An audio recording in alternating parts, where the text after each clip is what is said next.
Hi everyone, कैसे हैं आप सब। आज हम पढ़ने जा रहे हैं अपना डिफॉल्ट एंड रिपोजिशन का एक कॉन्सेप्ट। और अभी हमारे इस चैप्टर के अंदर रिवीजन करने के पर्पज से दो कॉन्सेप्ट रह गए हैं।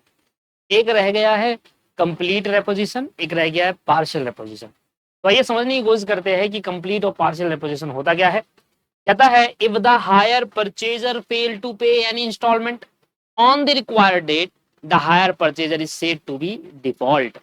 भाई हायर परचेजर कौन होता है? वो पर्सन जो कार खरीद रहा है इंस्टॉलमेंट में, ईएमआई पर, और उसने इंस्टॉलमेंट कोई भी इंस्टॉलमेंट ड्यू डेट पर पे करनी थी और उसने इंस्टॉलमेंट पे नहीं करी है, तो हम हायर परचेजर को डिफॉल्ट मान लेंगे। दूसरी लाइन क्या कहती है? कहता है इन केस ऑफ डिफॉल्ट, जब हायर परचेजर डिफॉल्ट कर देता है, कब करता है? जब कोई इंस्टॉलमेंट पे नहीं की होती। तो हायर परचेजर डिफॉल्ट कर देता है, देन हायर वेंडर में रिपोजेस द गुड्स। तो हायर वेंडर कौन होता है? वो पर्सन जिसने कार बेची होती है, वो हायर परचेजर के घर जाकर वो कार उठाकर अपने पास ले आता है, उसका पोजीशन अपने पास ले आता है। तो ये होता है रिपोजिशन। तो रिपोजिशन कब कर सकता है हायर वेंडर? कब अपने पास वो गुड्स वापस ला सकता है? जब हायर परचेजर कोई भी इंस्टॉलमेंट पे करने पे डिफॉल्ट कर दे। प्रैक्टिकली अगर मैं आपको बताऊं तो प्रैक्टिकली ऐसा होता नहीं। प्रैक्टिकली क्या होता है, मान लेते हैं कि आपने कार ले ली, और आपने जब कार ली तो कार लेने के बाद आपके पास इंस्टॉलमेंट पे करनी है। Let's suppose 10,000 rupees per month की इंस्टॉलमेंट है और आपने कहा कि मैं इंस्टॉलमेंट पे करूंगा, 10 तारीख को आपको इंस्टॉलमेंट पे करनी थी, आप नहीं करते। 10-11 तारीख हो गई, 12-13 हो गई, 14 हो गई, और काफी देर दे देखा जाए, 4-5 दिन देखने के बाद आप इंस्टॉलमेंट पे नहीं कर। अब बैंक वाले की तरफ से आपके पास एक कॉल आया कि सर आपकी एक ईएमआई है, जो ईएमआई ड्यू हो रही है और वो अभी तक उसकी डेट निकल चुकी है, आप उस ईएमआई को पे कर दो। तो बैंक को आप क्या कहोगे? दो चीज, या तो आप पे करने के लिए रेडी हो जाओगे, आप कहोगे मेरे पास पैसा नहीं, मैं पे नहीं कर पाऊंगा, या बैंक को आप कुछ नहीं बोलोगे, ठीक है मैं पे कर दूंगा, ऐसे टालने के लिए, है ना। दो ही बातें होगी। फिर आप पे नहीं करोगे तो बैंक का दोबारा कॉल आएगा। तो काफी टाइम वार्निंग देने के बाद ये सब होता है रिपोजिशन। ऐसे नहीं कि एक दिन इंस्टॉलमेंट मिस हो गई, 11 तारीख को इंस्टॉलमेंट पे नहीं करी, 11 तारीख को आगे उठाने कार आपकी, ऐसा थोड़ी होगा।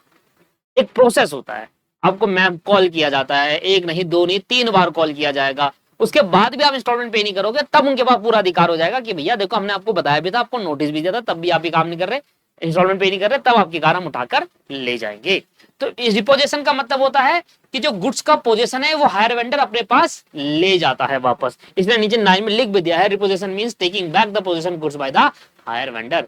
Condition subject to the agreement, repossession में आइदर कंप्लीट और पार्शियल। अब यहां पर ये नहीं होता। अब देखो कार है तो कार तो पार्शियल ले जा नहीं पाएगा। लेट सपोज आपने 4 मशीन खरीदी थी इंस्टॉलमेंट में, यहां पार्शियल हो सकता है कि 2 मशीन ले गया, 2 रहन दी। तो एक कार ले रहे हो, उसमें इंस्टॉलमेंट है, तो कार पार्शियल तो नहीं ले सकता, तो कंप्लीट हो सकती है। तो कभी किस केस के अंदर जो हायर वेंडर होता है वो अपने गुड्स वापस पार्शियल ले जा सकता है और वापस कंप्लीट गुड्स भी अपने पास वापस का पोजीशन ले जा सकता है, in case of default by the hire purchaser. ठीक है, सिर्फ समझ में आ गया। चलिए, तो आइए आज की क्लास के अंदर हम स्टार्ट करते हैं, हम रिवीजन करते हैं कंप्लीट और फुल रेपोजिशन का, और कोशिश करेंगे नेक्स्ट क्लास के अंदर हम पार्शियल रेपोजिशन कंप्लीट कर ले। तो आज ये क्वेश्चन प्लस एक क्वेश्चन करें, कॉन्सेप्ट प्लस एक क्वेश्चन करेंगे। और एक बात का ध्यान रखिएगा, जो पार्शियल ओमिशन है, जो आज मैं अकाउंटिंग एंट्री कराने वाला हूं, वही सेम एंट्री पार्शियल रेपोजिशन के लिए होती है, बस अमाउंट में चेंज आ जाता है। इसलिए इस बात का ध्यान रखिएगा, आज जो आप चीज पढ़ रहे हो उसका रिवीजन जो कर रहे हो वो ध्यान लगा के रिवीजन करना, राइट, जिससे नेक्स्ट क्लास में मैं डायरेक्टली आपको क्वेश्चन करा सकूं। नेक्स्ट क्लास में कोई कंसेप्ट नहीं बताने वाला मैं आपको, मैं सीधा सीधा क्वेश्चन लूंगा, पार्शियल रेपोजिशन में करना स्टार्ट करवा दूंगा, और इस तरीके क्वेश्चन के साथ आपकी रिवीजन हो जाएगी। एंट्री सेम रहने वाली है, अकाउंटिंग बिल्कुल सेम होने वाली है, बस अमाउंट में डिफरेंस आने वाला है। In case of complete repossession, the hire vendor take back the position of the all goods, सारे गुड्स ले जाएगा। अब इसके अंदर एंट्री क्या होती है, एंट्री दोबारा सुन लो, जो एंट्री क्या होती है, हायर परचेजर की बुक में क्या एंट्री होगी और हायर वेंडर की बुक में क्या होगी। यहां पर हायर परचेजर जब वो रिपोजिशन करता है, मतलब गुड्स वापस ले जाता है, तो ऐसे केस के अंदर जो हायर वेंडर होगा उसका अकाउंट क्लोज करना होगा हायर परचेजर को। तो हायर परचेजर की बुक में हायर वेंडर क्या थी, लायबिलिटी थी, क्योंकि हायर परचेजर को पे करना था ना इंस्टॉलमेंट का अमाउंट। अब लायबिलिटी है तो लायबिलिटी खत्म करके एसेट भी खत्म करेगा, क्योंकि अब वो एसेट ले जा रहा, आप हायर परचेजर हो, मैं हायर वेंडर हूं, मैं आपके वहां से एसेट ले जा रहा हूं, तो आपकी एसेट गई, तो क्या आप अभी भी लायबिलिटी पे करने के लिए? अब तो मेरे पास कार बची नहीं भाई, अब मैं क्यों पे करूं, अब तो मैं और पे इंस्टॉलमेंट पे नहीं करूंगा। तो लायबिलिटी भी खत्म होगी और एसेट भी खत्म हो जाएगी। मैं क्या करूंगा अपनी बुक में एंट्री, मैं कहूंगा भाई मैंने गुड्स रेपोजेस अकाउंट एक नया बनाऊंगा और कहूंगा गुड्स रेपोजेस कर लिया मैंने, मेरे जो गुड्स थे, मेरे लिए तो गुड्स है, आपके लिए एसेट है, मेरे लिए गुड्स है, क्योंकि मैं बेच रहा हूं, जो चीज बेचते हैं वो गुड्स होते हैं। तो मैं कहूंगा मैंने गुड्स रेपोजेस कर लिए, तो गुड्स आ गए मेरे, डेबिट व्हाट्स कम इन, तो इसलिए मैंने डेबिट करा है। और टू हायर परचेजर, वो मेरे लिए एसेट था, डेटर था जिससे पैसा आने थे, अब जब मैंने गुड्स ले लिया तो वो पैसे नहीं देगा, कैंसिल कर दिया डेटर। अगली एंट्री क्या कहता है, this entry will be pass with the amount due to hire vendor, जितना अमाउंट ड्यू है उतने से एंट्री पास होगी। This entry is pass with the revaluation amount of the good. अब जो गुड्स आपने रिपर्चेस करा है उसका रिवैल्यूएशन अमाउंट निकाला जाएगा, वो मैं आपको क्वेश्चन में समझा दूंगा, उससे वो एंट्री पास होगी। इसके बाद क्या आता है, for closing of asset account, अब आपको एसेट अकाउंट को क्लोज करना है, और यहाँ पर दाम for the amount for closing of asset account, asset account को क्लोज करने के लिए क्या करना होगा, if the book value of asset exceed the amount of higher vendor. Book value of asset, asset की बुक में क्या वैल्यू थी, एसेट कितने की शो हो रही थी बुक में, और हायर वेंडर को कितना अमाउंट पे करना था। अगर लेट्स सपोज कि एसेट की वैल्यू बुक में 2 लाख रुपए से हो रही है और हायर वेंडर को पे करना है सिर्फ 1.5 लाख रुपए, तो बुक वैल्यू ज्यादा आ रही है, तो ऐसे केस के अंदर आपको क्या हो जाएगा दोस्त, लॉस हो जाएगा, क्योंकि जहां मुझे 1.5 लाख देने थे वहां मेरी 2 लाख की एसेट लेके चले गया वो, तो क्या होगा, लॉस डेबिट करेंगे और एसेट कम हो जाएगी। एसेट तो गई और लॉस कितने का देके गई, 50,000 का। ठीक है जी। इधर अगर बुक वैल्यू मान लो 1.5 लाख की बुक वैल्यू थी, एसेट की वैल्यू 2 लाख थी, और मुझे हायर वेंडर को कितना पे करना था, आपको हायर वेंडर को पे करना था 2.5 लाख रुपए, दे रहे 2.5 लाख और एसेट है 2 लाख की, जो वो एसेट लेके गया वो 2.5 लाख के बदले में ले गया, मैंने कहा ले जा, ढाई देने थे, 2 लाख की मेरी एसेट है, ले जा, इसमें मेरा फायदा हो गया, लायबिलिटी भी खत्म हो गई, एसेट गई कोई बात नहीं, पर वहां पर मेरे को 50,000 एक्स्ट्रा जो देने थे वो नहीं देने पड़ा, तो मेरे को प्रॉफिट हो गया, asset account debit to PNL account, तो एसेट की वजह से मुझे प्रॉफिट हो गया, गेन हो गया यहाँ पर, राइट, इसलिए डेबिट कर क्रेडिट करा है पीएनएल अकाउंट को। इसकी बुक में क्या कहेगा, ये अपनी बुक में कहेगा for the amount spent on recondition of the good. अब जो गुड्स खरीद के ला रहे हैं ऐसे कैसे थोड़ा रखेंगे, उसको आगे बेचना भी होगा। भाई मैं हायर वेंडर हूं, मैं आपसे कार खरीद के लाया, आप कार खरीद के जब मैं लेकर आया आपसे, तो क्या मैं इसको ऐसे इमीडिएटली बेचूंगा, नहीं, उस पर कुछ खर्चा करूंगा। खर्चा इसलिए करूंगा कहीं से उसकी कंडीशन जो खराब होती है कार की, मान लो आपने कहीं पर स्क्रैचेस लगा दी चलाते वक्त, तो टूट फूट वियर एंड टियर होगा, तो उसको ठीक कराऊंगा, तब उसको बेचने के लिए रखूंगा। तो ठीक कराने के लिए जो खर्चा होगा उसके लिए हमने कहा रिकंडीशनिंग, खर्चा करा हमने गुड्स रेपोजिशन में रिकंडीशनिंग, तो उसकी वैल्यू और बढ़ेगी हमारी तरफ से, तो हमने कहा गुड्स रेपोजिशन अकाउंट, जो भी खर्चा हो रहा है, गुड्स आ रहे हैं तो गुड्स रेपोजिशन अकाउंट में आएंगे और हमारा पैसा चले जाएगा, हायर वेंडर कह रहा है ये, क्योंकि उसने खर्चा करा होगा, राइट। खर्चा किस पे करा है, जो गुड्स रेपोजिस करे वो अकाउंट पे। For sale of good repossess account, अब खरीदा था गुड्स, सॉरी खरीदा नहीं, जब रेपोजिस करा था, तो मतलब जब वापस लेकर आए थे गुड्स, तो गुड्स रेपोजिस अकाउंट को बढ़ाया था, अब जब बेच देंगे तो गुड्स रेपोजिस अकाउंट को घटा देंगे और पैसा आ जाएगा, अगर कैश न बेचा है कैश आ जाएगा, बैंक से बेचा है बैंक आ जाएगा, या अगर उधार पे बेचा है तो डेटर बढ़ जाएगा। लॉस तो होगा सर, ज्यादातर केस में लॉस ही आपको दिखाई देगा कि भैया जितने की कार, अच्छा लॉस भी नहीं होगा ऐसे टाइम पे। सोचो हमें हायर वेंडर से लेने 2 लाख रुपए, हम वो कार उठा के ले आए और वो कार हमने कितने की बेच दी, 2.5 लाख में बेच दी, फायदा हो गया। भाई 2 लाख लेन देना हायर वेंडर से, और वो कार हम जब लेकर आए हमने आगे वाली पार्टी को दोबारा जो दूसरी पार्टी को बेचा वो 2.5 लाख में बेच दी, तो फायदा हो गया। हमारी कार जो है वो कम में बिकी, 1,80,000 में की, तो लॉस हो गया। तो अगर आपको गुड्स रेपोजिस अकाउंट, रेपोजिस को जो गुड्स आपने टेकिंग बैक करा है, हायर वेंडर जो गुड्स लिया, अगर वो क्या हो जाए, अगर वो बेचते टाइम उसका लॉस हो जाए, हायर वेंडर कितने पैसे लेते 2 लाख और आपने कितने बेची 1,80,000, तो आपको 20,000 का लॉस हो जाएगा, तो पीएनएल अकाउंट को लॉस को डेबिट करेंगे, पीएनएल अकाउंट डेबिट हो जाएगा और गुड रेपोजिस अकाउंट की वजह से ये लॉस हुआ। इसके बाद प्रॉफिट भी हो सकता है, तो प्रॉफिट होगा तो पीएनएल अकाउंट क्रेडिट हो जाएगा, और किसकी वजह से होगा, गुड्स रेपोजिस अकाउंट की वजह से। इस तरीके से इसकी अकाउंटिंग, और सेम अकाउंटिंग एंट्री किसकी होगी, पार्शियल रेपोजिस की होगी, पार्शियली जब हम करेंगे उसकी भी होगी सेम अकाउंटिंग एंट्री। और सो इसको मैं आपको बेटर एक्सप्लेन कर सकता हूं, हालांकि क्लास में मैंने आपको समझाया भी, क्लास के अंदर मैंने आपको जो क्लास में वहां पर तो मैंने आपको डिटेल में कराया ही हुआ है, आपको वो लॉजिक आपको वो मैच कर गया होगा, बट एग्जाम्पल के साथ एक्सप्लेन करी थी चीजें, यहाँ पर नीड नहीं है, यहाँ पर एक क्वेश्चन कराऊंगा वही आपको एक्सप्लेन कर दूंगा। पार्शियल अपोजिशन देखो बहुत ज्यादा इंपॉर्टेंट है, लिखा भी है मैंने, वेरी वेरी इंपॉर्टेंट, स्टूडेंट ने भी लिखा है, क्यों, क्योंकि पेपर में अगर आने के चांस है तो सबसे ज्यादा इसके आने के chance. In case of partial repossession, the hire purchaser take goods possession a part of the goods. Step to be follow under, देखो ना नीचे क्या लिखा है, journal entry same as full repossession but the amount has been changed.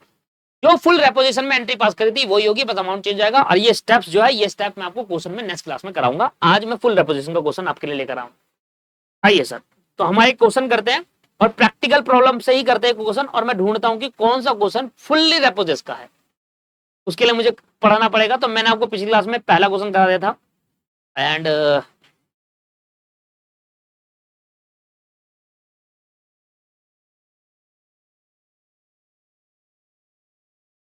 और last का 2-3 question कराए थे, आई थिंक 2-3 क्वेश्चन कराए थे। एक बार ये पढ़ लेते हैं, मैंने भी नहीं पढ़ा है, मैं पढ़ लेता हूं। कहता है गुरु ने परचेज करी मशीनरी कैश प्राइस में 5,06,872 रुपए की। ठीक है, दिख रहा है आपको? ये देखो, अब देखिए, ऑन 1 अप्रैल 2018 गुरु ने परचेज करी मशीनरी फॉर कैश 5,06,872 की on hire purchase system from the machinery mart, payment to be made. अच्छा, मैं सामने देखिए कैसे पढ़ रहा हूँ, एक स्क्रीन सामने भी लिखी है, जो यहाँ लिखा हुआ वो सामने भी दिख रहा है, इसलिए सामने देखकर पढ़ता हूँ। ठीक है, तो आपको लगा होगा अरे पूरा क्वेश्चन याद, पूरा क्वेश्चन याद नहीं है भैया, जो यहाँ पर दिख रहा है वही सामने मुझे स्क्रीन पे दिख रहा है, तो वहां पर मैं पढ़ रहा हूँ, कैमरे के पीछे लगा हुआ है। Machinery mart, payment to be made 1,50,000 rupees and balance are by 4 equal annual instalment.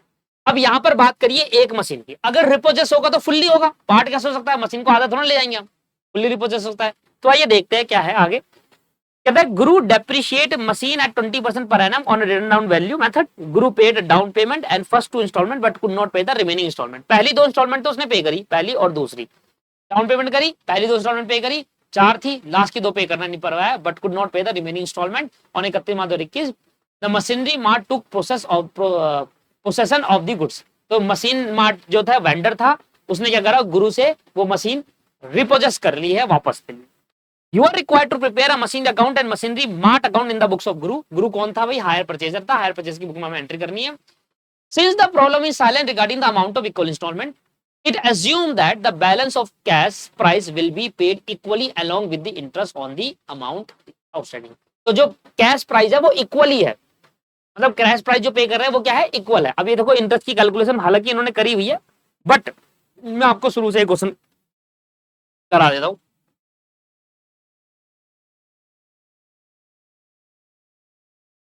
यहीं पर एक बार दिखा दूं आपको, यहाँ पर एक बार देखो। सबसे पहले ये देखो कि हमारे पास कितनी थी, टोटल कैश प्राइस है 5,06,872, जिसमें 1,50,000 की डाउन पेमेंट करिए। कैलकुलेटर एक बार हाथ में ले लीजिए, इतने का हमने मशीन खरीदा था, 5,06,872 की हमने मशीन खरीदी हुई है दोस्त। इधर देखिए 5,06,000 5,06,872 की मशीन खरीदी है, 1.5 लाख की डाउन पेमेंट कर दी। अब जो इंटरेस्ट लगेगा वो रिमेनिंग अमाउंट पे लगेगा, 3,56,872 रिमेनिंग अमाउंट पे इंटरेस्ट लगेगा। इसका इंटरेस्ट निकालोगे 15%, देखो इन्होंने निकाला है 5,53,531, ये इनका इंटरेस्ट आया है। अब ये इनका जो इंटरेस्ट आया है इसके अंदर देखेंगे, अब चेक करेंगे, यहां पर आप देखिए कह रहा है 4 इक्वल इंस्टॉलमेंट है। कितनी इंस्टॉलमेंट है जी, 4 इक्वल इंस्टॉलमेंट है। तो 5,06,872 में से 1.5 लाख जाएंगे,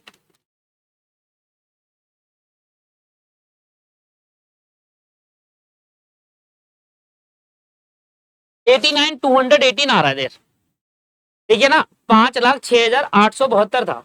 ठीक है सर, इसमें से 1,50,000 की मैंने क्या कर दी, इसमें 1,50,000 की मैंने डाउन पेमेंट करी, तो इतना अमाउंट बचता है, इसको 4 इक्वल इंस्टॉलमेंट में देना है, डिवाइड बाई 4 कर दिया, तो प्रिंसिपल अमाउंट की 4 इक्वल इंस्टॉलमेंट आ गई, 89,218। ये प्रिंसिपल अमाउंट आ गया, इतना इतना इतना इतना, प्लस में ब्याज जोड़ेंगे और यहां पर इंस्टॉलमेंट आ जाएगी, राइट। वो प्रिंसिपल है, क्योंकि मैंने ये क्या था, ये प्रिंसिपल था, इसके 4 हिस्से करे ना, तो इसके जब 4 हिस्से करूंगा तो प्रिंसिपल के तो 4 हिस्से हुए, तो प्रिंसिपल अमाउंट हो गया। ब्याज कितने पे निकालेंगे, इधर देखो, पहला ब्याज लगेगा इस पे, तो इसका हमने क्या करा, 15% ब्याज आया, इंटरेस्ट आया, इंटरेस्ट प्लस प्रिंसिपल इंस्टॉलमेंट आ गया, राइट। अब 3,56,872 में से हमने इतनी प्रिंसिपल अमाउंट पे कर दिया, 3,56,872 में से हमने पे क्या करा, 89,218 पे कर दिया, इतना बच गया 2,67,654। इस पे हमने 15% लगाया, फिर से इंटरेस्ट रिमेनिंग अमाउंट पे याद लगता है, 15% लगाया, 40,148 आया, इन दोनों को जोड़ा, ये प्रिंसिपल है ये इंटरेस्ट है, दोनों का इंस्टॉलमेंट आ गया। फिर हमने क्या भाई 267,654 में से हमने फिर से उतना ही पे करा है, 89,218 हमने पे करा, ये आ गया 178,436। फिर से हमने 15% का इंटरेस्ट लगाया, ये बना, और इस पे प्लस प्रिंसिपल दोनों को जोड़कर हमने इंस्टॉलमेंट दे दिया। फिर हमने बचा भाई देखो, फिर से हमने पे करा 89,218, तीसरी इंस्टॉलमेंट 89,218, और बच गया 89,218, और इसी 89,218 का 15% निकाला ये, और इसको जोड़कर लास्ट इंस्टॉलमेंट हो गई। तो इस तरीके से आपकी कैलकुलेशन ऑफ इंटरेस्ट आ गया, आपको इंस्टॉलमेंट पता चलेगी, आपको ब्याज पता चलेगी, आपको प्रिंसिपल अमाउंट पता चलेगा, टोटल कैश पता है, और अब आपके पास सब कुछ चीज आपके सामने है, बस अब आपको अकाउंटिंग करनी है। सर स्टार्ट करें अकाउंटिंग। क्या कह रहा था, कि आपको दो अकाउंट मेंटेन करने हैं, गुरु की बुक में मशीनरी अकाउंट बनाना है और मशीन मार्ट अकाउंट बनाना है। ठीक है, अब प्रॉब्लम क्या है, प्रॉब्लम यहां पर यह है कि देखो इसने डाउन पेमेंट तो पे करी, इसने पहली इंस्टॉलमेंट पे करी, दूसरी इंस्टॉलमेंट पे करी, पर लास्ट की दो इंस्टॉलमेंट इसने पे नहीं करी। तो क्वेश्चन में नई चीज ये है कि इसने लास्ट की दो इंस्टॉलमेंट पे नहीं करी हुई है, और इस दो इंस्टॉलमेंट पे करने से पहले हमने क्या कर लिया, गुड्स डेपोजिट कर लिया, और वो आपको नई चीज सीखनी है। चलिए सर आ जाइए, करते हैं क्वेश्चन स्टार्ट।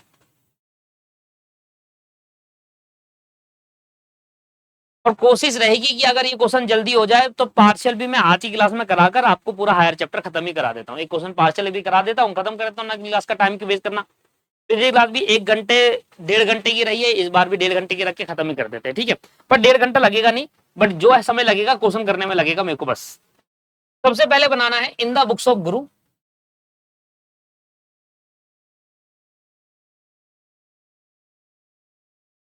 ठीक है जी, और ये आ जाएगा भाई मशीनरी अकाउंट, हमें मशीनरी अकाउंट बनाना है। फॉर्मेट वही है, date particular amount, date particular amount.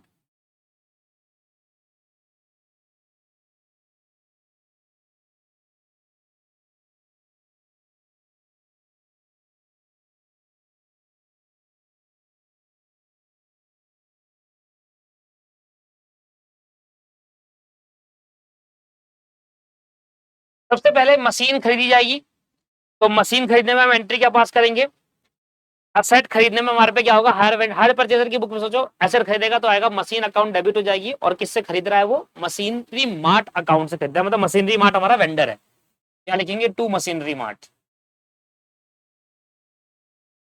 ये वेंडर है सर, लिख लीजिएगा आप।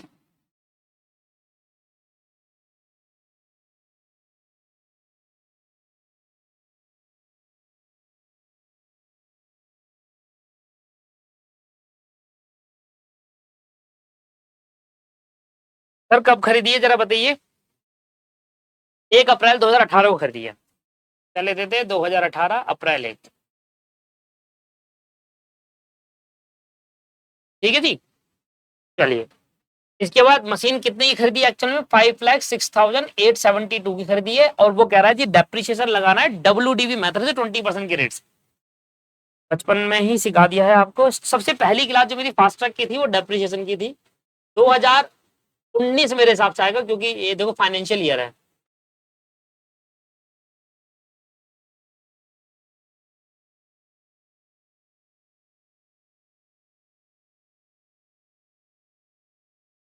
चेक कर लेता हूँ फिर भी, जो ईयर है वो फाइनेंशियल है या कैसा है, बुक में तो दिया नहीं, क्वेश्चन में नहीं दिया हुआ है, तो हमें अज्यूम करना पड़ेगा फाइनल को दिया हुआ है। और 31 मार्च और 21 फाइनेंशियल ईयर, 31 मार्च को हमने कहा भाई डेप्रिसिएशन लगा दो @20% के हिसाब से। भाई 5,06,872 का 20% आता है 1,01,374, 1,01,374.4 आ रहा है वैसे तो, 374 इज इनफ। फिर बच जाएगा बाई बैलेंस सीडी, कितना आएगा सर, 5,06,872 माइनस 1,01,374, क्या जाएगा भाई 4,05,498 टोटल करेंगे। अच्छा टोटल आप कर लीजिएगा सर, इतना समय नहीं दिख रहा। 2019 में अप्रैल 1 को नया साल चालू हुआ, और हमने लिखा टू बैलेंस बीडी,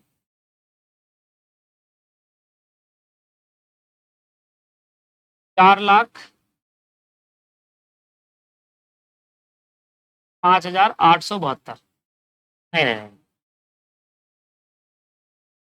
498, 4,05,490,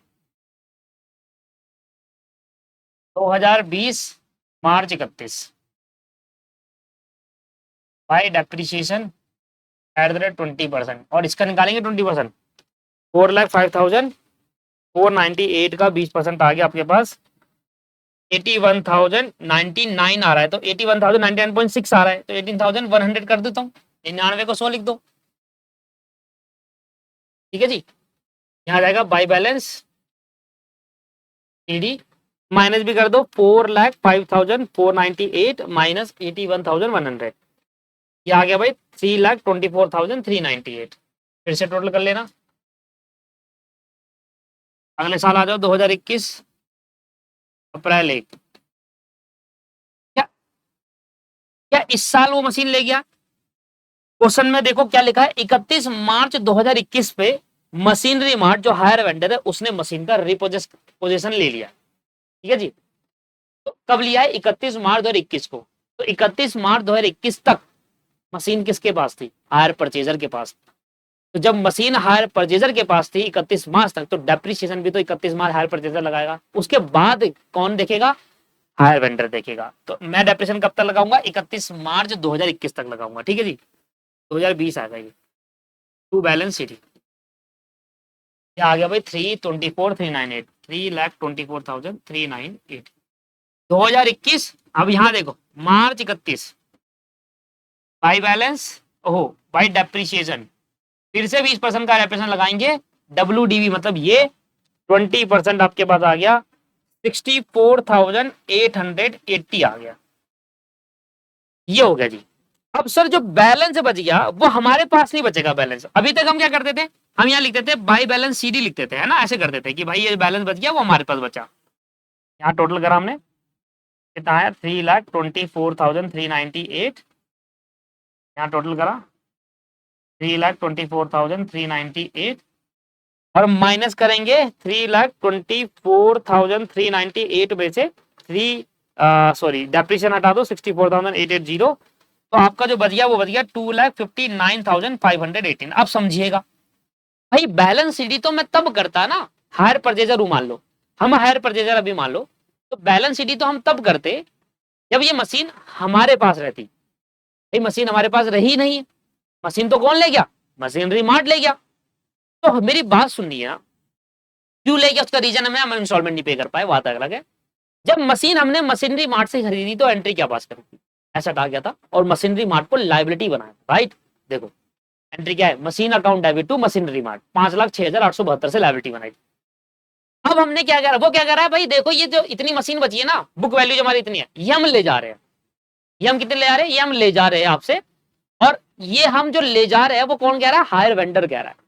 तो हमारे ऊपर 2,59,518 से हमारी क्या होगी? लायबिलिटी हम कम कर देंगे। क्यों करेंगे? क्योंकि इतने की मशीन वो वहां से ले जा रहा है। जब मशीन वो ले जाएगा तो हमारा मशीन कम हो जाएगा और हायर वेंडर मशीनरी मार्ट को हम डेबिट कर देंगे। क्यों करेंगे भाई? जब खरीदी थी तो लायबिलिटी बनाई थी, अब वो हमारी मशीन उठाकर ले जा रहा है तो हम लायबिलिटी किस बात की? खत्म करो, राइट? तो यहां पर अब क्या आ जाएगा? मशीनरी मार्ट हो जाएगी। एंट्री बता देता हूं, एंट्री होगी machinery mart account debit, machinery mart account debit to asset account, मतलब मशीनरी अकाउंट। और ये क्रेडिट हो जाएगा सर 31 मार्च को हमारे से मशीन उठाकर ले जाएगा। ठीक है जी। तो यहां पर ये सारी चीजें थी, बट सर अभी मैंने सिर्फ आपको एक्सप्लेन करा है कि 2,59,518 की मशीन हमारी बुक वैल्यू है मशीन की। पर वो हमारे ये पूरी मशीन की जो बुक वैल्यू है, ये हमारी मशीन की बुक वैल्यू है साल के एंड में, तो ये पूरी की पूरी ले गया। बट हमने कितना अमाउंट ड्यू था वो पे करना था, कितना अमाउंट ड्यू अमाउंट था वो भी तो निकालना पड़ेगा कि भाई इतना अमाउंट ड्यू था, पे करना था, और आप मेरी इतने की मशीन, जिससे डिफरेंस से क्या आ जाएगा? प्रॉफिट और लॉस आ जाएगा। तो उसको करने का कुछ तरीका होता है, हालांकि अभी मैं इसको यहां से हटा रहा हूं। ये एंड वाला केस ये मैं भी लिख रहा हूं, ठीक है? सुनना ध्यान से। जहां पर जिस साल आपका मशीन रिपोजेस हो जाता है उस दिन पर आपको क्या करना हो? डायरेक्टली अमाउंट नहीं पुट कर सकते आप। आपको क्या करना पड़ेगा? गुरु की बुक में हायर वेंडर का अकाउंट बनाना पड़ेगा और वहां से पता चलेगा, हायर वेंडर का अकाउंट बनाकर पता चलेगा कि आपको कितना, मतलब कितना इंस्टॉलमेंट आपने पे नहीं किया था जिसकी वजह से वो सारा गुड्स ले गया। तो कितना इंस्टॉलमेंट पे नहीं किया था, कितना अमाउंट ड्यू था जो पे नहीं कर पाए, और वो हमारे उसके बदले के क्या ले गया? मशीन ले गया। तो डिफरेंस अमाउंट से प्रॉफिट और लॉस निकलेगा हमारा, वो जरूरी है। फिर लास्ट वाला अमाउंट जिस डेट पर रिपोजेस होता है वो तभी लिखना होता है जब इसका अगला अकाउंट बन जाए, राइट? चलिए देखिए, बनाकर देखते हैं।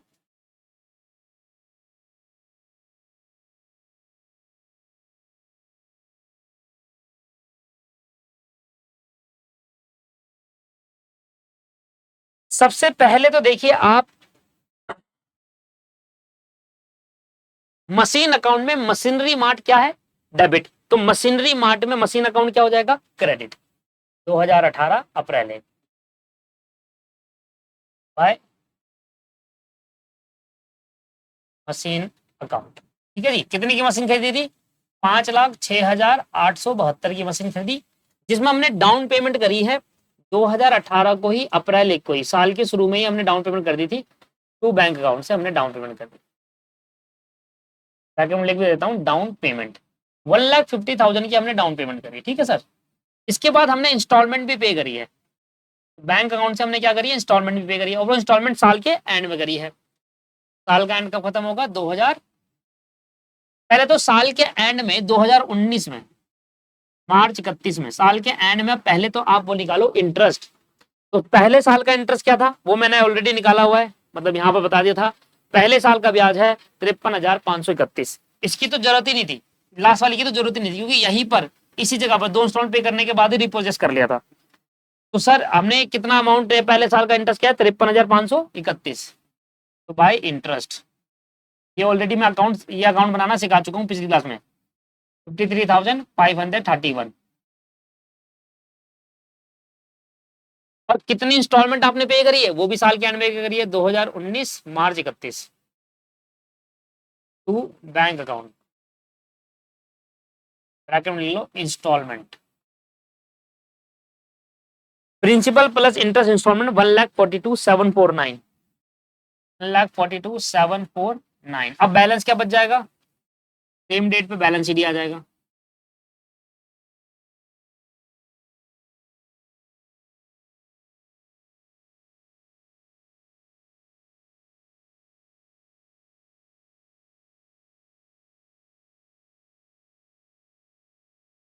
$5,06,872 प्लस 53,531, क्या जाएगा? 5,60,403, 5,60,403। इसमें से हमने ये देना पे कर दिया 1,50,000, 1,42,749, ये आ गया सर 2,67,654। ट्रांसफर कर दो, वही 2019 अप्रैल 1 बाय बैलेंस सीडी, सीडी नहीं बीडी।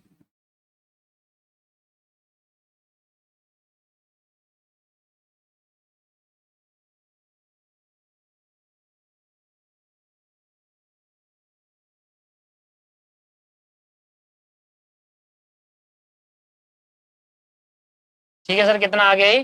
2,67,654। अब फिर से साल के एंड में इंटरेस्ट लगाओ, क्यों? क्योंकि इस साल का भी उसने इंस्टॉलमेंट पे करी थी, बाय इंटरेस्ट।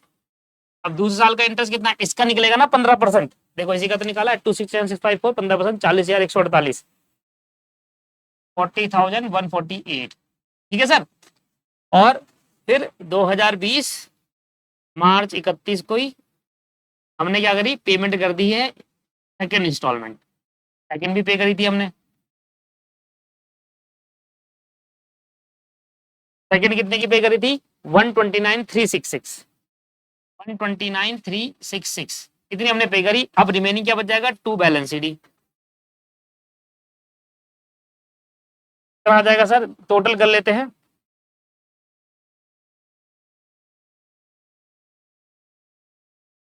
$267,654 प्लस 40,148, यह आ जाएगा भाई 3,07,802,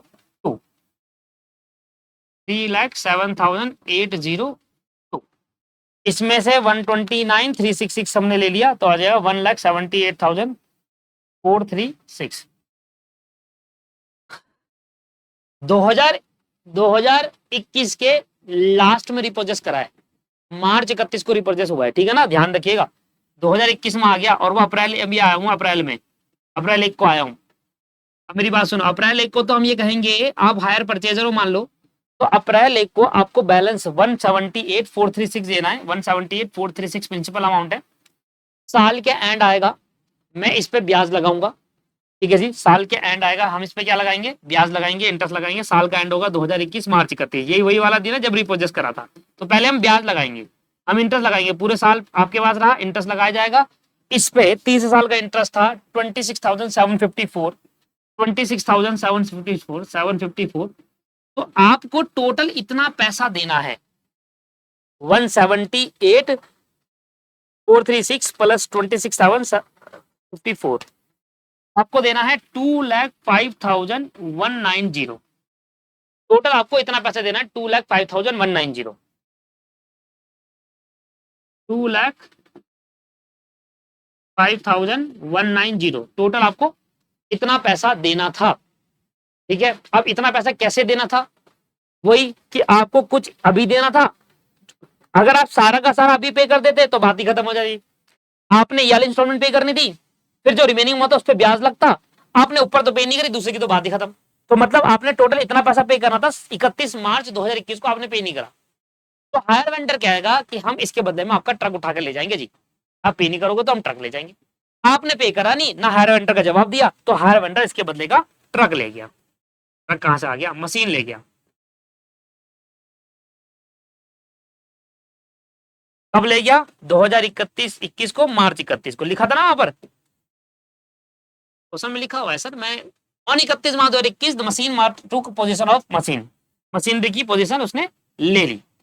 कितने की ली, 2,05,190 रुपए के हिसाब से ली, 2,05,190 रुपए के हिसाब से इतना पैसा लेना था। इतने पैसों की हमने क्या करी, मशीन ले ली। इतने पैसों की हमने क्या करी, मशीन ले ली। अब सुनना, देखो जो यहां पर आया है ना, किसका, यह है मशीनरी, मशीन मार्ट।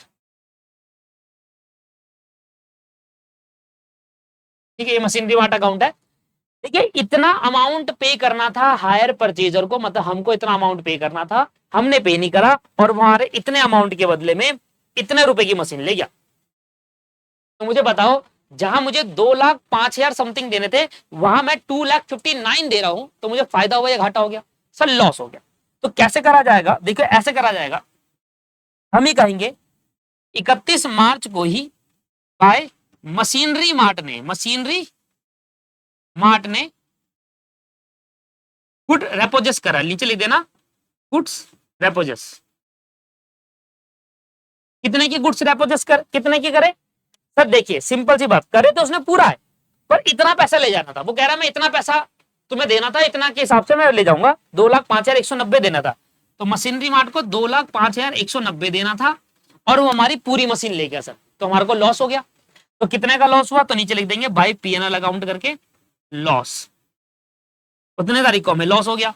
तो देखो 2,05,190 64,880 और माइनस 3,24,398, हमें लॉस हो गया 54,000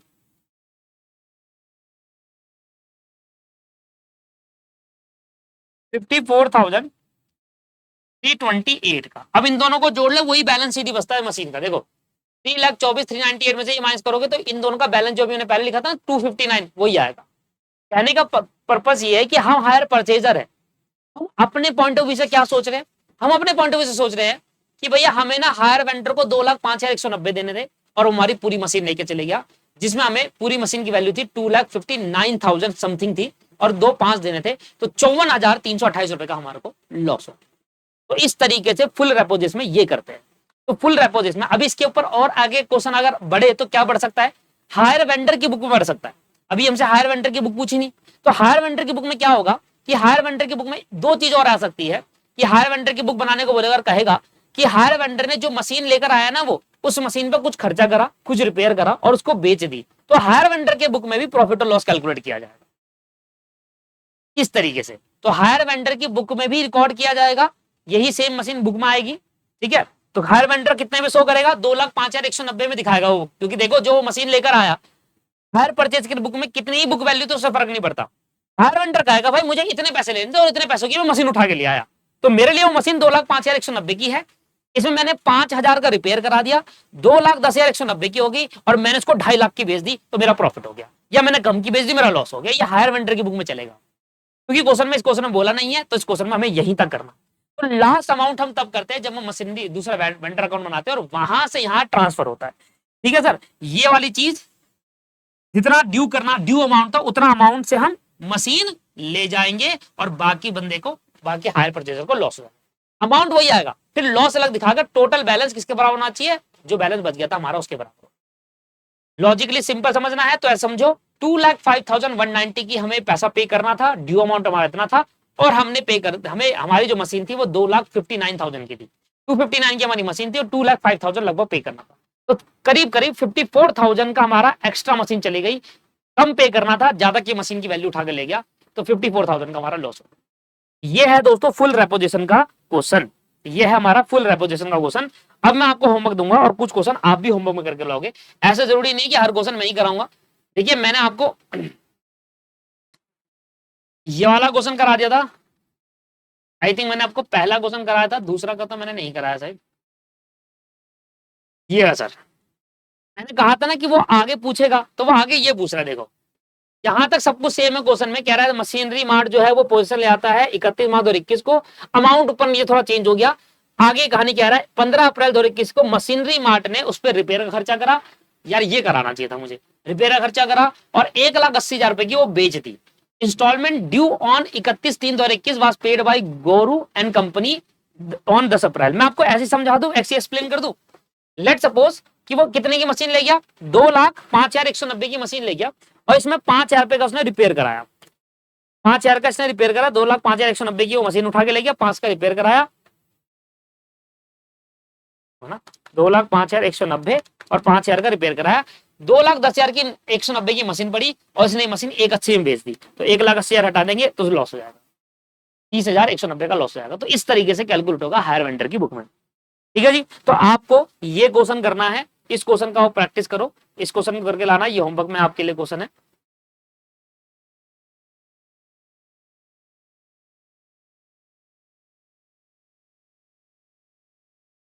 देखिए ये भी फुल रेपोजिशन का क्वेश्चन है। देखो एक व्हीकल है, 2,80,000 डाउन पेमेंट करिए, एक ही व्हीकल है ना, तो जब एक ही व्हीकल है तो फुल रेपोजिशन का क्वेश्चन यहाँ पर देखने को मिलता है।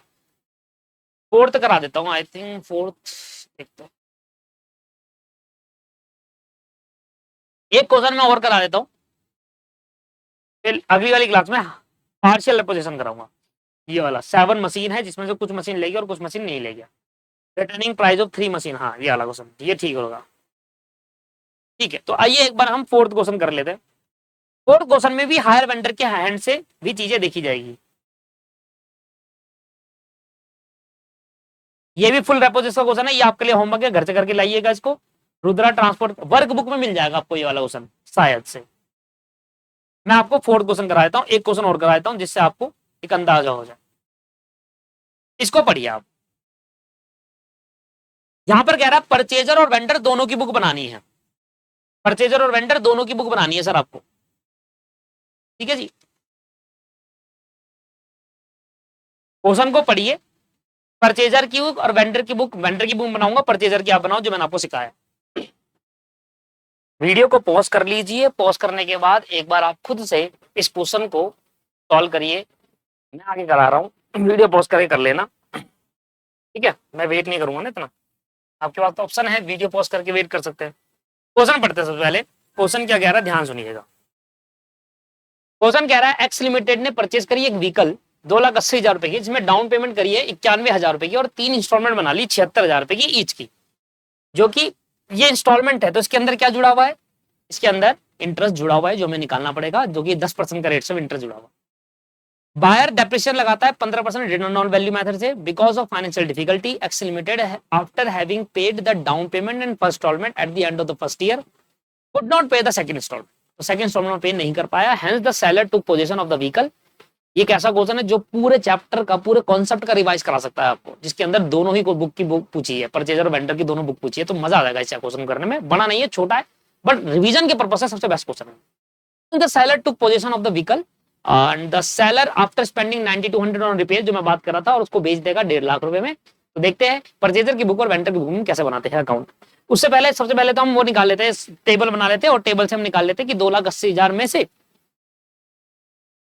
ये देखो टेबल है, मेरी बात को इधर देखो, 2,80,000 है, ठीक है सर, इधर देखिए, इधर देखो कैलकुलेटर में देखो, 2,80,000 है, 91,000 का हमने डाउन पेमेंट करा, रिमेनिंग अमाउंट पे क्या लगेगा, 10% का रेट ऑफ इंटरेस्ट लगेगा। तो पहले साल का रेट ऑफ इंटरेस्ट कितना हो जाएगा, पहले साल का हो जाएगा 18,900 रुपए, देखो पहले साल का रेट ऑफ इंटरेस्ट। 76,000 रुपए हमारा इंस्टॉलमेंट है, तो प्रिंसिपल कितना हो जाएगा 57,100, 76,000 इंस्टॉलमेंट है, जिसमें से 18,900 माइनस कर दो, तो 57,100 का क्या आ जाएगा, आपके पास प्रिंसिपल आ जाएगा। तो ये आपके पास प्रिंसिपल अमाउंट है फर्स्ट ईयर के शुरू में, इस पर हमने इंटरेस्ट लगाया और हमने इतना अमाउंट ऑफ प्रिंसिपल पे करा है। तो इसमें 57,100 माइनस करोगे तो 1,31,900 आया। ये हमारा सेकंड ईयर के शुरुआत में इंस्टॉलमेंट है और आउटस्टैंडिंग बैलेंस है, इस पे हमें ब्याज लगेगा सेकंड ईयर के एंड पे 13,190 रुपए। अब इधर चेक करेंगे 13,190 आ जाएगा 10%। फिर से 76 में से 13,190 माइनस करोगे 62,810 आ जाएगा। फिर हम क्या करेंगे, फिर 62,810 माइनस करेंगे, यह आ गया 69,090। थर्ड ईयर के शुरुआत में आउटस्टैंडिंग बैलेंस, इस पे लगेगा ब्याज और ब्याज लगने के बाद आया 10%, 6910। 90 को क्या कर दिया उन्होंने 100 कर दिया। ठीक है सर, तो आपके पास ये आ गया 6910। देखो वो मैंने निकाला 69010, इसका 10% निकालोगे तो वही आएगा 6909, तो उसको 1 कर दिया इन्होंने। अब 76,000 में से ये जाएगा तो आपके पास नेट आ जाएगा और इतना ही आपको पेमेंट करना है।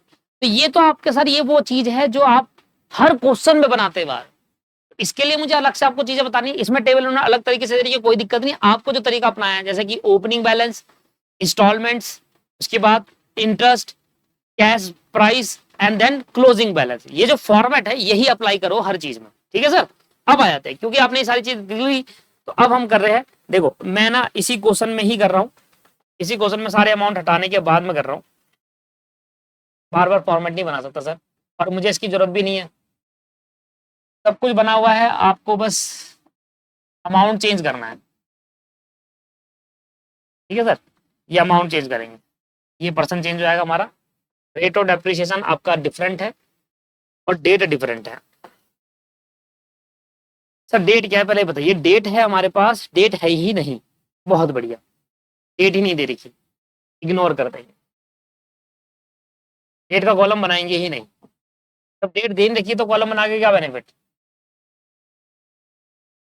ठीक है सर, तो सबसे पहले यहाँ पे लिखेंगे फर्स्ट ईयर, क्या लिखेंगे फर्स्ट ईयर, तो फर्स्ट ईयर में क्या खरीदा हमने, व्हीकल,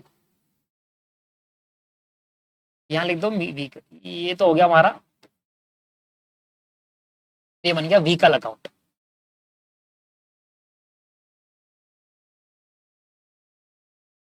ठीक है जी, आपने व्हीकल किससे खरीदा पहले बताओ, एक्स लिमिटेड कौन है, एक्स लिमिटेड सर हमारा कौन है, हायर परचेजर है, और जो हायर वेंडर है उसका नाम दे रखा है कहीं पर ना, हायर वेंडर का हायर वेंडर लिखा हुआ है, नाम कहीं पर भी नहीं दे रखा, सेलर लिखा हुआ है सेलर टू, तो हायर वेंडर लिख देता हूं यहां पर।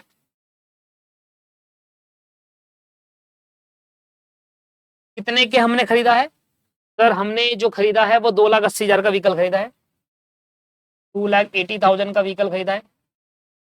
ये फर्स्ट ईयर है, ये फर्स्ट ईयर का एंड हो गया, ठीक है ना, ये बिगिनिंग है, बिगिनिंग में खरीदा था, एंड में डेप्रिसिएशन लगाएंगे, और कितना रेट ऑफ डेप्रिसिएशन है 15% WD मेथड से लगा लो सर, ये तो बच्चों वाली चीज है।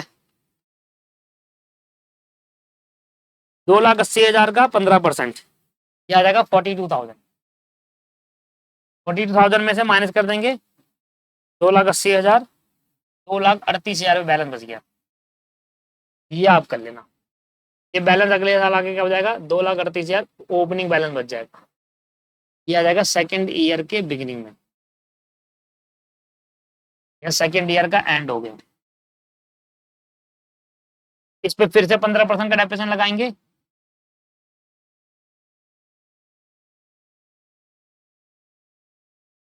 ये आ गया जी 35,700, और बैलेंस क्या बचेगा 2,02,300। फिर से इसको ट्रांसफर करेंगे थर्ड ईयर, 2,02,300। अब यहाँ पर सबसे पहले देखना है कि जो ये गुड्स रिपोजेस कर रहा है सेलर, वो कब कर रहा है, वो फर्स्ट ईयर के बाद कर रहा है, सेकंड ईयर के बाद कर रहा है, कब कर रहा है, तो वो देखना पड़ेगा सर। क्वेश्चन पढ़ते हैं, because of financial difficulty X limited ने after having paid down payment first instalment, पहली इंस्टॉलमेंट डाउन पेमेंट पे कर दी, but could not pay the second instalment, वो सेकंड इंस्टॉलमेंट पे नहीं कर पाया।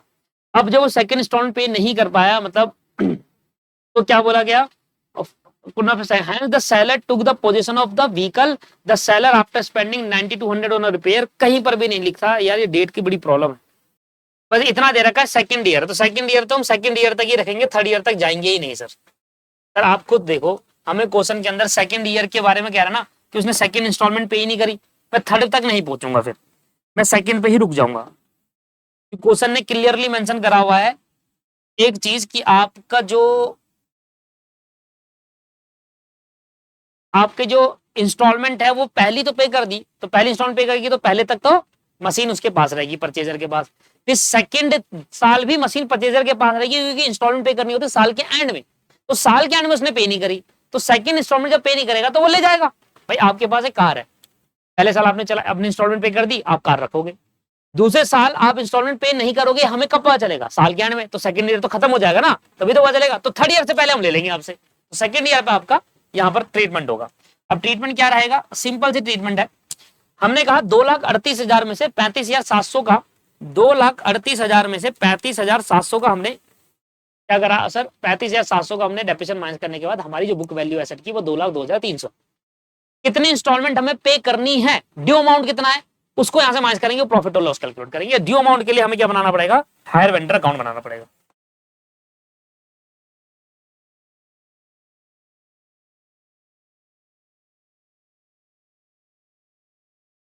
इसकी नीड ही नहीं है हमें, ये तो हम कर चुके हैं, और आपने उतार नहीं भी उतारा होगा तो रिकॉर्डेड तो है ही दोस्त।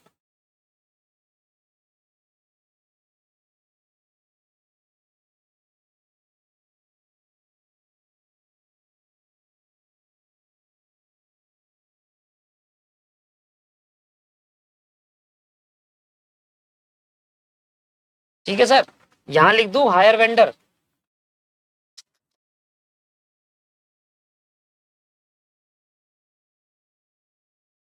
हायर वेंडर अकाउंट, ठीक है सर, हायर वेंडर अकाउंट। अब हायर वेंडर में सबसे पहले इधर देखो, ये ट्रस्ट कॉस्टिंग होगा, व्हीकल में हायर वेंडर है तो हायर वेंडर में व्हीकल हो जाएगा।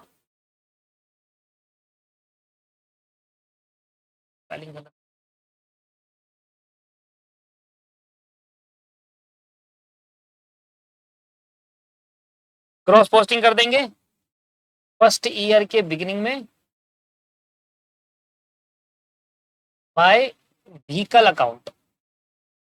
कितने का व्हीकल लिया है? 2,80,000 का व्हीकल लिया, और डाउन पेमेंट भी तो करिए सर।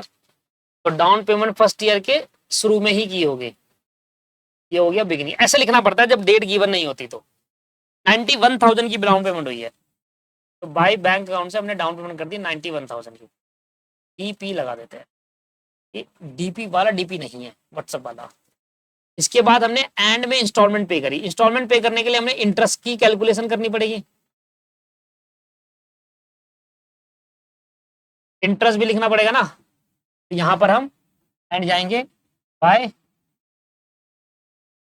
इंटरेस्ट, और मैं पहले साल का इंटरेस्ट निकाल चुका हूं, एक्सप्लेन भी कर दिया था आपको। कुछ भी नहीं करना भाई, अगर आपने कैलकुलेशन नहीं करी यहां भी निकाल सकते हो।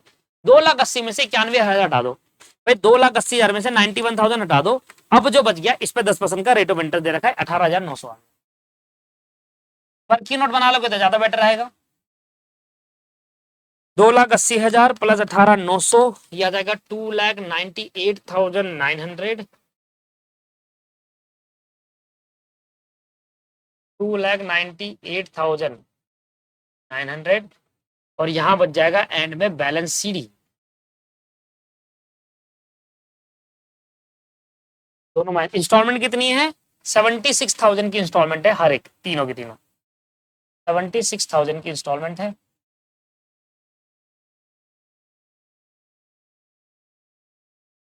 76,000 की इंस्टॉलमेंट, 91,000 का आपके पास 1,31,900। इसको हम ट्रांसफर कर देंगे सेकेंड ईयर के बिगिनिंग में। टू बैलेंस, मेरी बात सुनो, 1,31,900 रुपए तो साल के शुरू में है। क्या सेकेंड ईयर का उसने इंस्टॉलमेंट पे नहीं करी? वो कब पता चलेगा हमें? साल के एंड में, जब इंटरेस्ट कैलकुलेट होगा। तो जब वो इंस्टॉलमेंट पे नहीं करता ना जिस साल, उस साल का इंटरेस्ट जोड़ते हैं, फिर टोटल अमाउंट ड्यू आता है। सर यहां पर मैं एंड में इंटरेस्ट भी जोड़ूंगा, सेकेंड ईयर का जो एंड होगा उसमें क्या जोड़ूंगा? इंटरेस्ट भी जोड़ा जाएगा बाय इंटरेस्ट। और इंटरेस्ट किसका निकाला जाएगा? इसी का ही, बैलेंस का। इसका 10% कितना आ गया? 13,190। तो टोटल उसने कितना अमाउंट पे करना है सेकेंड ईयर के एंड तक? 1,45,090 रुपए पे करने थे, सेम जैसे हमने पहले करा वही।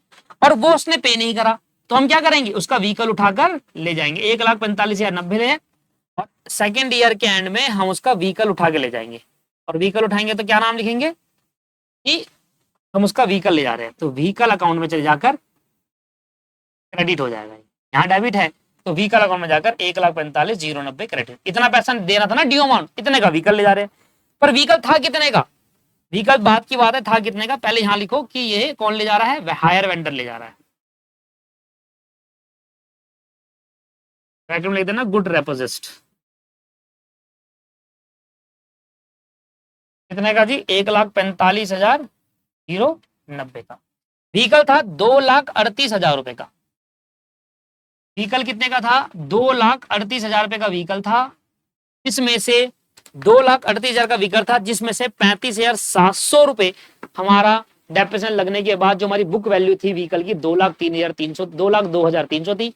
और 2,02,300 के व्हीकल था और हमारा ड्यू अमाउंट था 1,45,090 हमारा ड्यू अमाउंट था।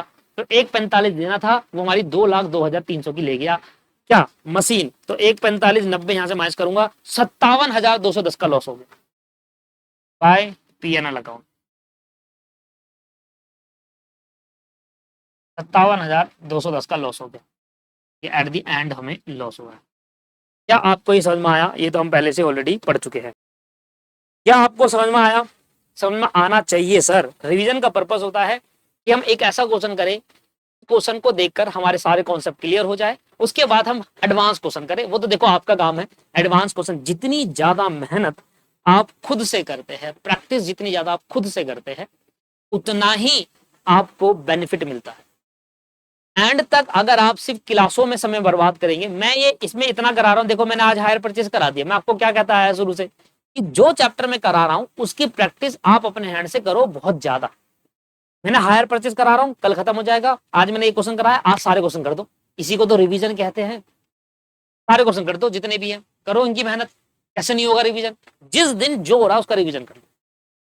कल मैं आपको नेक्स्ट क्लास जो अपलोड करूंगा उसके अंदर मैं आपको हायर परचेज का पार्शियल रिपोजिशन करूंगा। रिकॉर्ड तो मैं आज ही कर लूंगा और मैं उसको अपलोड कल करता हूं एक दिन बाद, तो मतलब एक दिन में एक क्लास अपलोड करता हूं। तो मैंने कल अपलोड करनी है वो क्लास, मैं आज रिकॉर्ड कर दूंगा, इस क्लास के बाद ही रिकॉर्ड कर लूंगा। तो जो पार्शियल वाला है उसको मैं बताऊंगा, जब आप वीडियो देखोगे तो उसके जितने भी क्वेश्चन है उसी टाइम प्रैक्टिस कर लेना। इसी रिवीजन कहते हैं। आपने वो वीडियो देखी, उससे आपके सारे कॉन्सेप्ट क्लियर हो गए, आप जो चीजें भूल गए थे वो आपको क्लियर हो गया। अब आप क्या करोगे, उसी के सारे क्वेश्चन खुद से मेहनत करो। आयो सर, अब आते हैं हायर वेंडर की बुक, जो आपको बताना है अभी। तो ये अमाउंट हो गया, ये डेट हो गई, ये पर्टिकुलर्स हो गए, ये पर्टिकुलर्स हो गया, ये डेट है, ये डेट।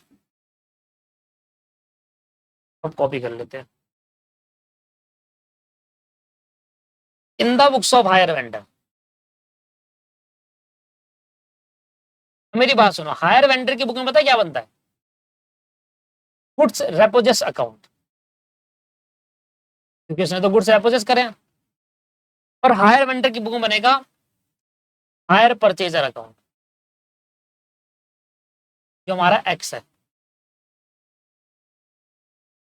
ये लो, ये दो अकाउंट मेंटेन होंगे। अब होना कुछ नहीं है, सबसे पहले करना क्या है, देखिए जो हायर परचेजर की बुक में हायर वेंडर बना और हायर वेंडर की बुक में हायर परचेजर, ये दोनों एक ही अकाउंट है और क्रॉस पोस्टिंग है। मैं अपनी बुक में आपका अकाउंट बना रहा हूं, आप अपनी बुक में मेरा अकाउंट बनाओगे, तो मुझे लेना है तो आपको देना है, और मुझे अगर देना है तो आपको लेना है, तो क्रॉस पोस्टिंग होगी।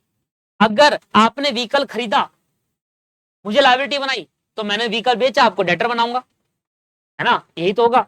तो हायर परचेजर की बुक, हायर वेंडर की बुक में हायर परचेजर अकाउंट बनाने के लिए हमें क्या करना होगा, सबसे पहले यहां लिखेंगे फर्स्ट ईयर के बिगिनिंग में। हमने कहा भाई हमने तो सेल करी है और कितने की बेची है, 2,80,000 रुपए का हमने माल बेचा, जिसमें से हमें फर्स्ट ईयर के ही बिगिनिंग में क्या मिला भाई, बैंक अकाउंट से पैसा मिल गया डाउन पेमेंट का, यही तो हुआ। इस तरीके से समझो ना। अब आप क्या हो, हायर वेंडर हो। हायर वेंडर के पॉइंट समझोगे, हमने बेचा, हमारे लिए गुड्स है। टेलर जो बेचता है, जिसका बिजनेस करता है, उसके लिए गुड्स होता है, और गुड्स बेचने पे सेल वर्ड का अकाउंट का यूज होता है, तो सेल अकाउंट आपके यहाँ पर डेबिट हो जाएगा। एंट्री क्या होगी, एंट्री होगी सर, सेल को क्रेडिट कर देंगे, हायर परचेज को डेबिट करेंगे, hire purchase account debit to sale account. Sale हमारी होगी और पैसा भी नहीं आया, इसलिए हायर परचेजर को लायबिलिटी बनाया है, ओ सॉरी एसेट बनाया, डेटर बनाया। उसमें से डाउन पेमेंट आ गई, तो डाउन पेमेंट जब आ जाती है तो उतने से एसेट कम करते हैं, तो डाउन पेमेंट की एंट्री होगी bank account debit, down payment आ गई और टू हायर परचेजर उतने अमाउंट से अपनी डेटर को कम कर दिया 91,000 से। इसके बाद दोस्तों इंटरेस्ट बुक होगा, तो इंटरेस्ट हमें लेना है हायर परचेजर, इसलिए हम इसको एसेट हमारी है, और जो चीज हमें आ गया उससे हम एसेट कम करते चलेंगे। ठीक है सर, इंटरेस्ट लेना है ना, तो टू इंटरेस्ट, और इंटरेस्ट वही होगा जो हमने पीछे पे रिकॉर्ड करा है 18,976 और 31,900, 18,900, और एट द एंड हम यहां से पैसा लेंगे इंस्टॉलमेंट का, पहली इंस्टॉलमेंट का पैसा आ जाएगा 76,000, और बैलेंस बच जाएगा बाय बैलेंस सीडी 1,31,900, जो भी है यहाँ पर आप लिख लीजिएगा। इसको ट्रांसफर कर देंगे सेकेंड ईयर के बिगिनिंग में, टू बैलेंस सीडी 1,31,900। सर 1 घंटा होने वाला है, बस खत्म होगी, ज्यादा नहीं, खत्म हो गई क्लास। इसमें कहाँ आ रहा हूँ, बात की बात है 1,31,900, इसमें कुछ चेंज नहीं होगा, रिपेयर वेयर प्रॉफिट लॉस इसमें कोई दिक्कत नहीं है, सब उसमें होगा, इस वाले अकाउंट में, इस वाले में होगा गुड्स रेपोजिस में। ठीक है सर। अच्छा, इसके बाद हमारा क्या होगा, इंटरेस्ट लगाएंगे। इंटरेस्ट कितना है जी, 1,18,000 में 1,13,190, 13,190 एंड पे इंटरेस्ट लग जाएगा, और ये उसने पे नहीं किया है, तो इतना अमाउंट हम क्या लेकर आ गए, एसेट लेकर आ गए। कितना बन रहा था ये, 2,00,000, 1,45,90, 1,45,090, 1,45,000, इतना पैसा हमें लेना था जो कि ये नहीं लेकर आया, नहीं दे। तो वहां पर कहां गया था, देखो यहां पर कहां गया था, एसेट में, क्योंकि मैं एसेट अकाउंट बना रहा था, इसमें एसेट अकाउंट बना था ना, और क्या बना था, हायर वेंडर। तो यहां से 45 कहां से ले रहे थे, एसेट में से ले जा रहा था। यहां पर क्या बोलेंगे, हमारे हायर वेंडर के लिए एसेट थोड़ा होता है, क्या होता है, गुड्स। तो हायर वेंडर क्या कहेगा, गुड्स रेपोजिस में चले जाएगा, ये कहां जाएगा, यहां पर गुड्स रेपोजिस में। क्लियर हो गया, सेकेंड ईयर एंड में गुड्स रेपोजिस अकाउंट। सर मैं यही अकाउंट तो बना रहा हूं हायर वेंडर की बुक में, 1,45,90 हायर परचेजर। मान लो आप हायर परचेजर, आप क्या बना रहे हो, एसेट अकाउंट बना रहे हो, और हायर वेंडर का मेरे बुक बना रहे हो, मेरा अकाउंट बना रहे हो अपनी बुक में। तो आपको जो पैसा मुझे देना था 1,45,90, वो आप कैसे क्या कह रहे थे कि उसके बदले की मेरी एसेट ले गया, तो एसेट अकाउंट में डाला आपने 1,45,90। अब मैं क्या कहूंगा, हायर वेंडर क्या बोलेगा कि भाई मेरे लिए तो वो गुड्स है ना, मेरे लिए एसेट थोड़ा है, तो मैं अपने गुड्स अकाउंट में डालूंगा। कि मैंने कहूंगा कि 1,45,90 लेना था, उसका मैंने गुड्स रेपोजेस कर लिया, गुड्स आ गया मेरे पास, तो जो गुड्स आ गए वो मैं यहाँ पर डाल दूंगा। बात समझ में आ गई, तो पॉइंट ऑफ व्यू देखना है आप। चलिए, तो ये कहां चले जाएगा, ये बड़ा सिंपल अकाउंट है। हम कहेंगे सेकंड ईयर के एंड में हमने गुड्स रेपोजेस करे थे हायर परचेजर से, तो यहां पर आ जाएगा टू हायर परचेजर्स, और हमारे पास गुड्स आ गए थे। ये बहुत सिंपल है। फिर इसमें हमने रिपेयर कराया, वो भी कहां चलाएगा, गुड्स रेपोजिट अकाउंट में जाएगा, ब्रैकेट में लिख देंगे रिपेयर। रिपेयर तो बैंक से कराया ना, कैश गया है या बैंक है। सर एंट्री दिखा, अभी रुक जाओ, एंट्री दिखा रहा हूं मैं आपको, मैंने ये एंट्री पढ़ाई है आपको, मैंने एंट्री कराई है दोस्त। ये देखो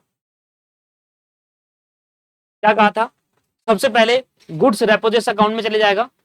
इधर देखो, देखो गुड्स रेपोजिट अकाउंट क्या हो रहा है, डेबिट हो रहा है हायर परचेज की वजह से, क्योंकि वहां से गुड्स आ गए वापसी। ठीक है, तो गुड्स रेपोजिट अकाउंट क्या करा, डेबिट करा हायर परचेज के नाम से। ठीक है सर, इसके बाद जितना अमाउंट ड्यू है उतने से एंट्री होगी, the entry was pass the revaluation amount on the goods repossessed. Revaluation account का मतलब क्या है, अभी क्वेश्चन में रिवैल्यूएट करके बारे में कुछ नहीं बताया। रिवैल्यूएशन का मतलब कहेगा कि इतना परसेंट डेप्रिशिएट हो गई थे वो एसेट, और बाद में इतना परसेंट उसकी वैल्यू बढ़ गई, तो रिवैल्यू अमाउंट जो होगा वो, तो रिवैल्यू के बारे में भी कोई भी इंफॉर्मेशन गिवन नहीं है, जब होगी तो वो आएगा। तो अभी ड्यू अमाउंट कितना था, 1,45,90, वो इसे शो करेंगे। इसके बाद क्या होगा कि भाई हमने उसका रिपेयर कराया, ठीक है ना, रिपेयर कराने में क्या होगा, गुड्स रेपोजिट के डेबिट साइड में चला जाएगा, टू बैंक अकाउंट से रिपेयर हो जाएगा। तो वही मैंने यहाँ पर करा, यही एंट्री है यहाँ पर, और यहाँ पर लिख देना बैकेट में रिपेयर कराया आपने। और रिपेयर कितना कराया सर, देखिए 9200 का रिपेयर कराया। तो आपको 1,45,90 की तो आपको एसेट पड़ी, और 9200 का आपने रिपेयर कराया, तो एक बात मुझे बताइए, टोटल एसेट आपको कितने की पड़ गई? एक 45 90 का हमारे को एसेट पड़ी थी, जो वहां से आई, एसेट जो वहां से लेकर आए, जो हमारे लिए गुड्स है। एक 45 90 की गुड्स पड़े, 90 to 100 का उसमें रिपेयर कराया, जिससे अच्छे हो गए वो। तो हमारा जो टोटल गुड्स की वैल्यू हो गई 154,290 हो गई। और आपने गुड्स बेचे कितने के? भैया आपने तो 1.5 लाख के बेचे, आपको तो लॉस हो गया। बेचने पे एंट्री क्या होगी? सेल।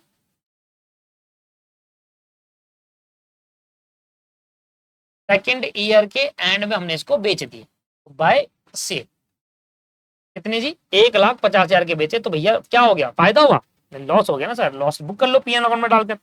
1,54,290 की वैल्यू को हमने, हमारे को बेच का कितना आया? सिर्फ 1.5 लाख आया। अच्छा, बैंक से बेचे होंगे ना, एंट्री होगी बैंक अकाउंट, ऐसा बैंक से आया होगा ना, बैंक में लिख लो सेल, और यहाँ पर एंड में बाय पीएन अकाउंट में चले जाएगा लॉस। ये तो बहुत इजी है। 4,290 का आपका लॉस हो गया दोस्त। This is the final answer. This is the final answer, and ये आंसर आपका करेक्ट आंसर है एकदम। तो आप इस आंसर को कैसे चेक कर सकते हैं? अगर आप करना चाहे तो कर सकते हैं, जिसको भरोसा नहीं वो कर सकता है, नहीं भी तो तब भी कर लेना चाहिए। देखिए, भरोसा ना भरोसा उसकी बात अलग होती है, आंसर आप चेक करना चाहे तो कर सकते हैं। मैं आपको बता देता हूँ, 2008 सिलेबस, पता है आपको 2008 सिलेबस कितना पुराना है? आज 2022 सिलेबस चल रहा है। 2008 सबसे पहला सिलेबस था सीएमए इंस्टीट्यूट का। 2008 सिलेबस 2012 आया, फिर 2016 आया, एंड आज चल रहा है 2022। आगे भी और सिलेबस आते रहेंगे, राइट। 2008 सिलेबस का ये क्वेश्चन है स्कैनर का। और जो स्टूडेंट, मेरे काफी स्टूडेंट, मैंने ना पेड बैच में 2016 सिलेबस के क्वेश्चन कराए हुए हैं, 2012 के भी कराए हुए हैं। तो काफी स्टूडेंट मुझसे कहते हैं कि सर आपने हमें पुरानी बुक का करा रखा है, नई बुक का नहीं कराया। ये जो नई बुक का क्वेश्चन डाला गया है, ये 2008 सिलेबस का डाला गया है। 8 सिलेबस का ये क्वेश्चन है नई बुक का। नई बुक में जो क्वेश्चन डाले, ये क्वेश्चन तो नई बुक का है ना। सिलेबस 2008 है, और ये पेपर था जून 2014 का। तो आप सजेस्टेड आंसर खोलिए, जून 2014 का पेपर डाउनलोड करिए। कैसे करते हैं? ऐसे करते हैं, करा दे, बता देता हूं। सबसे पहले जाइए आईसीएमआई सजेस्टेड आंसर लिख दो सीधा ही, ICMAI suggested answer, ICMAI suggested answer. ठीक है जी, सजेस्टेड आंसर लिख दिया, आईसीएमआई सजेस्टेड आंसर। ठीक है, सजेस्टेड आंसर पर गया।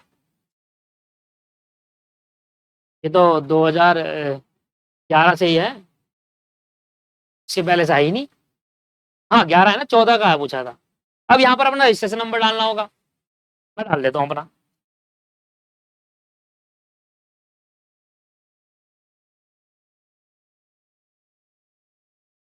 दिखाऊंगा थोड़ी, क्या ही कर लोगे यार, सब पेपर कैंसिल करवा देंगे आपका।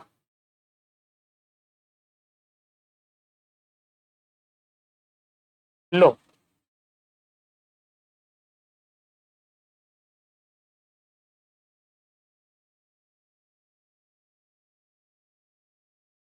डाल लेना यार।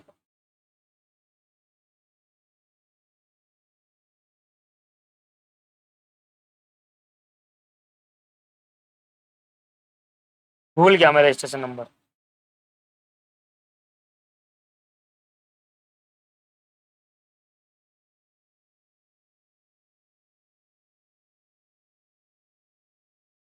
आ गया, आ गया। जून 2014। देखो जून 2014 में 2014 आ गया, जून 2014, एक 2022 12 सिलेबस चल रहा था, 2008 भी चल रहा था उस टाइम पे, 2008 का पेपर है। और वो स्टूडेंट जो हमसे कहता है अरे सर आप तो पुराने क्वेश्चन करा रहे हो, तो आपके नई सिलेबस की बुक में पुराना क्वेश्चन डाला हुआ है। मैं उनको यही समझाता जाता हूँ, भाई ओल्ड इज गोल्ड, जो इतना पुराना क्वेश्चन होगा उतना पेपर में आएगा। सब करा रखा है यार मैंने, 2012 भी कराया, 2016 भी कराया पेड क्लास में, 2008 के कुछ क्वेश्चन करा रखे हैं। कौन सा पेपर था? Financial accounting.